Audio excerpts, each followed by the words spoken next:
buy def particularité bu Pastef pour man am na fu ñu pêché. mooy le développement de leadership très décentralisé très ancré. te fii nii Pastef au moins chaque région war na koo xam ne ku ñu xàmmee comme porte-étendard. mais dafa am benn aussi toujours la particularité. c'est-à-dire que Sonko vu sa stature et que regardant tous les historiques. c'est des gens yoo xam ne ils ont tendance à phagocyter lu leen wër. xam nga dafay am mu nga nekk fii fukki nit kenn mu ñëwee mel ni kenn moo fa nekk. loolu y a un peu d'ordre dire. et puis soo xoolee Pape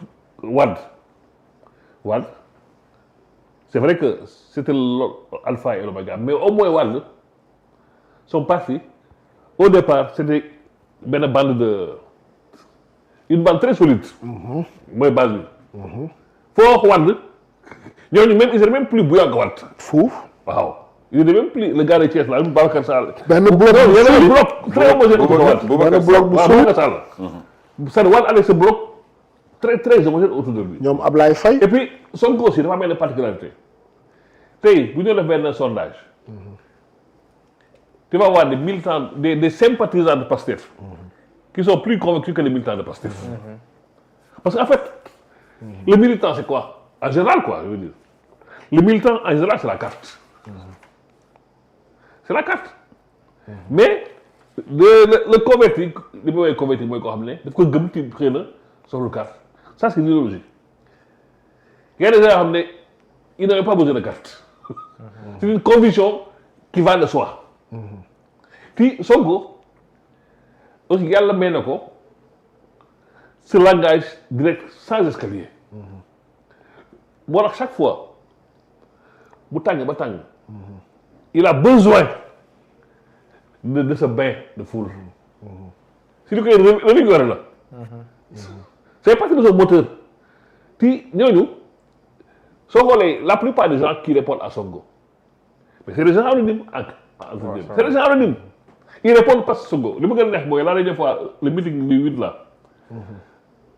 le gars il a dit lui boobu dafa mer. pourquoi mu mer pourquoi meeting bi feeñoo ñu dem ñu war a gis Sonko loolu. waaw. il n'est pas militant amul carte. lijjantiw ko sax. c'est pas son problème c'est Sonko. et puis c'est vrai que il y a des gens de l'ombre mais Pastef les gens de l'ombre souvent on les porte soit comme ombre au sens de sage genre Alakan genre Madiaye c'est des gens qui ont une figure d'apaiser mais pas comme leadership éclaté.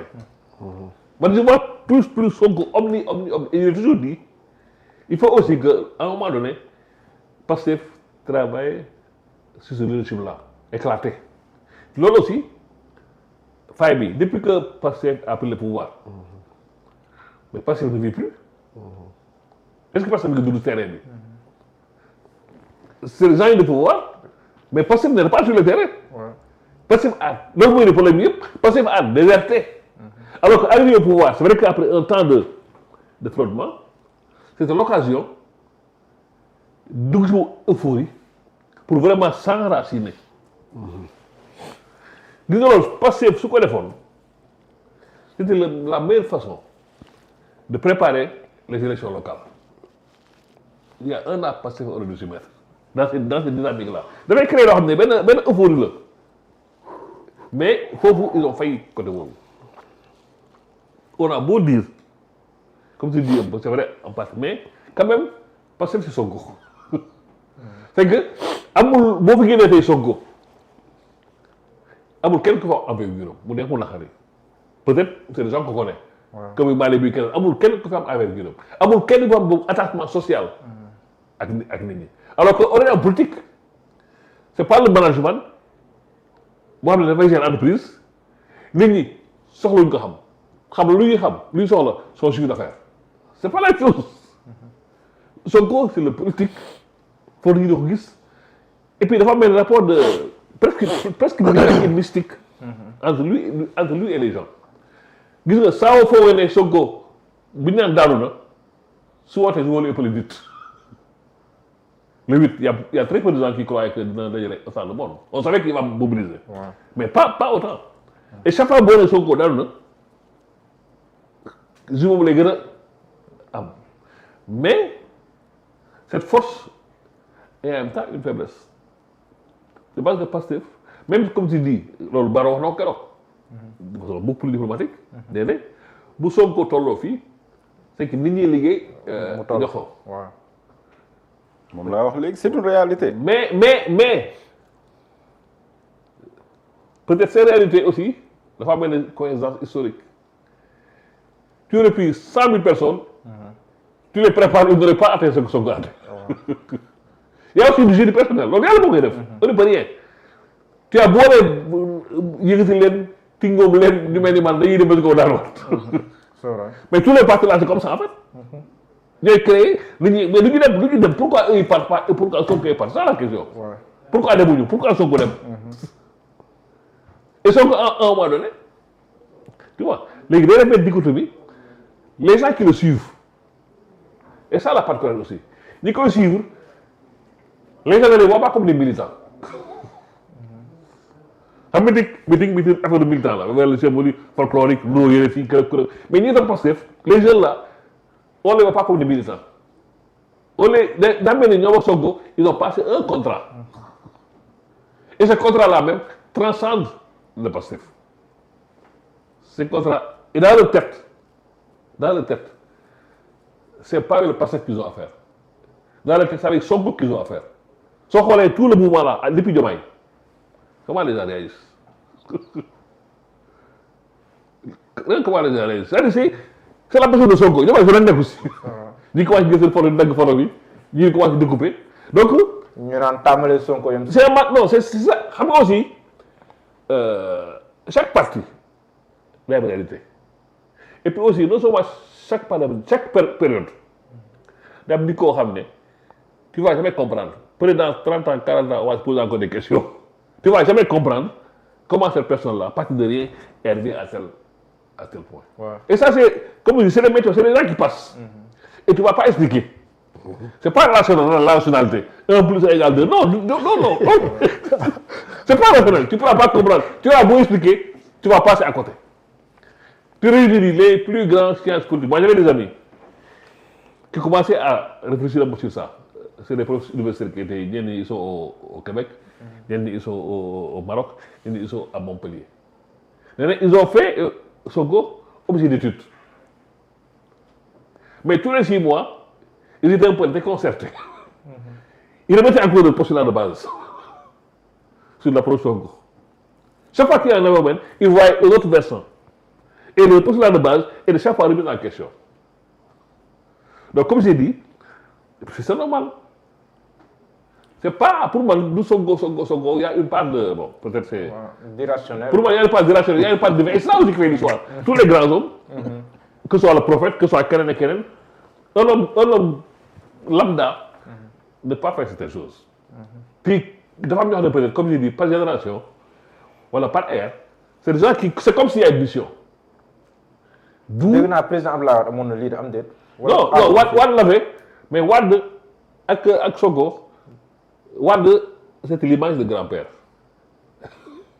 Wade c'était plus l'image du grand-père Wade ça rassurait c'est des gens qu'il couvait et puis Wade aussi dafa fekkee benn transition de pouvoir donc il a récupéré cette parce que même c'est un paradoxe Wade vu son âge comment les jeunes l'ont porté alors c'est paradoxal quelqu'un de 80 et quelques lu muy am benn symbiose avec tous ces jeunes-là même soo xoolee discours de Wade ak la jeunesse discours de Sonko c'est pas le même discours c'est pas le discours c'est que c'est comme li nga toog benn moment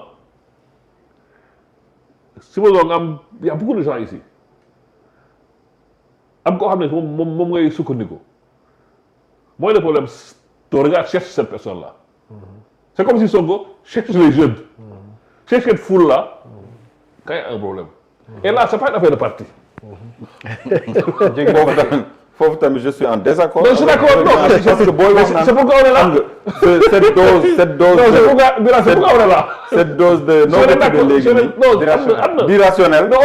man quand je parle avec. non je suis d'accord. non mais loolu mooy débat bi. non quand je parle avec xam nga yow xam nga comme j'ai dit moi je prends Sonko plus que l'être Sonko plus comme un objet d'étude qu'on essaie de comprendre mais comme j'ai dit xam nga aussi quand tu fais de la recherche tu pars sur des hypothèses mais chaque fois que tu mets une hypothèse il y a quelque chose qui te fait douter de cette hypothèse là est-ce que tu là li vraiment léegi c'est quoi le bon postulat mooy bi la wax nii léegi et puis comme je dis c'est vrai que le parti joué na un rôle important comme a dit Baro aussi dañ ne jal bu amee dafa am ñu ko dajale mais comme j'ai dit tu prends le cas de Sonko tu l'appliques à 1000 fois il y aura 1000 échecs.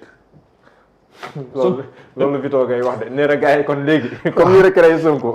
créé leen beneen. non ça c'est pas non ça c'est pas. mais dafa réew. Vito Sadik la. c'est pas maa ngi nuyu sama waay la. c'est pas des gens concrets.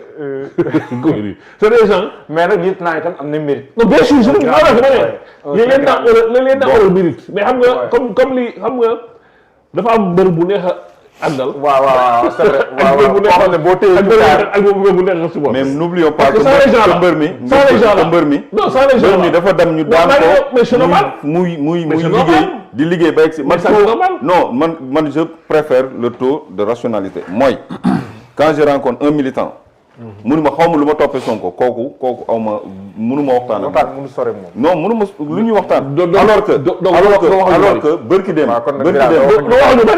non si déglu ma bërki démb quelqu'un m'a appelé un jeune boo xamante ni sama rakku frère copain la ma gëj ko dégg lu yàgg mu xëy suba woo ma tiit ma ni ko man la diw man ko mais foo jëlee sama numéro mënu ma non dama la gis ci ay débat et cetera mais grand man projet bi non li ma sama bakken bi laa ci teg man ko depuis quand mu ni ma man daal ba Idrissa Seck demee ci Macky boobu laa pare ci moom ci laa ñëw ci Sonko rawatina affaire yi fi doon jot a am ñu bëgg ko néewal doole boobu ba léegi maa ngi ci projet bi loolu dama jàpp ni lu rationnel la li ko dugal ci projet bi mën na ma ko expliquer parce que c'est quoi l'argument parce que non l'argument bi mooy dafa gis injustice mu ñëw combattre injustice taxaw loolu c'est du rationnel parce que mais xam nga rationnel fa la liggéey non laisse-moi terminer comme yow maa ngi relation bi am laisse-moi terminer man naa la Sonko dina tax yow man ma bàyyi la yow te loolu il y en a des cas te loolu am na amaat non dama la wax ni man dose rationnel bi man foofu laa koy kii mais dama la ni man bu may waxtaan ak nit balaa waxtaan bi di ma gën a intéressé mu nekk lu rationnel waaw loolu comprendre ki la ni man Sonko mën na tax ma bàyyi mais man ñaata nit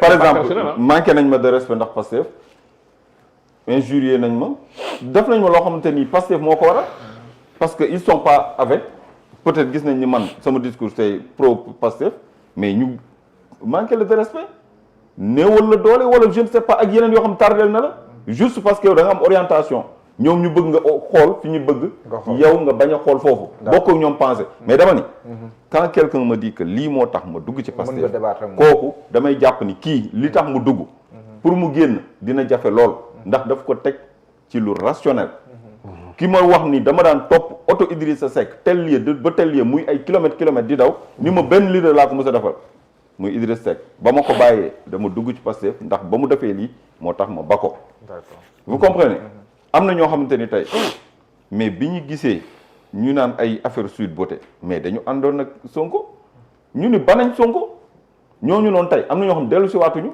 am ñoo xamante ni looloo tax ñu gën ko jàpp parce que xam nañ ni c'est basé sur rien du tout léegi nag moo tax man la c'est un choix man mën naa am benn vision claire ni lii am na lu ko sabab mooy dafa am fu mu jaar ba yegg si fii mbër mi xëyul suba rek daan ñëpp dafa léewtoo ba pat na lu ne def na ko tey bu yegsee fi mu yegsi dama jàpp ni mérite la bu weesoo nag yàlla li muy def loolu moom c'est connu de seul jël rek yàlla rek moo xam li muy def mais si xalaat doomu aadama man noonu lay analyser non bu léegi loolu bu dee c'est la conclusion on est d'accord waaw d'accord non man je pense de la sorte et lu tax may penser de la sorte mooy parti bi doyen parti bi parti bi bàyyi ma terminer phrase bi. Diallo bu bëggee tëj dara du ko téye Diallo du change Diallo bu bëgg tëj émission. suñu contrat bi yaa ngi fàtte suñu contrat. Diallo bu bëgg tëj émission. xamul dossier si ko waxoon. ñu ne ko quels sont les meilleurs militants. mu ne ñi nga xam ne je ne sais pas pourquoi ils sont là. Mais par contre Diallo boo ma ko may benn am na benn Yaya Diallo 1000 messages bind na ko na pour ñu wax ci Bobi Wine xaw ma mais Diallo ñun man particulièrement suivre ma actualité boobu. gis naa mu interpellé ma plusieurs fois. ba ay internautes sax di ko tooñ naan di ma tooñ naan ma doo wuyu Yaya Diallo yaa man suivre ma affaire boobu yàlla xam na ko. gis naa ni rek à la télé mu sol casque yére déchiré mais j'ai pas suivi sincèrement Bobi Wine suivre ma affaire bi. dëgg yàlla munu lu ma ci wax rek dëgër fi xaw ma nu mu demee sax xam naa ni c'est un opposant persécuté. mais c'est hors de chez nous. non man dama ko suivre sax xam nga sax ñun dinañ wax ci actualité internationale dans d'autres pays mais man suivre ma ko yàlla xam na ne récemment ni romb naa ko mais j'ai pas suivi. fan la il est d'où? Ouganda xaw ma Ouganda la je pense.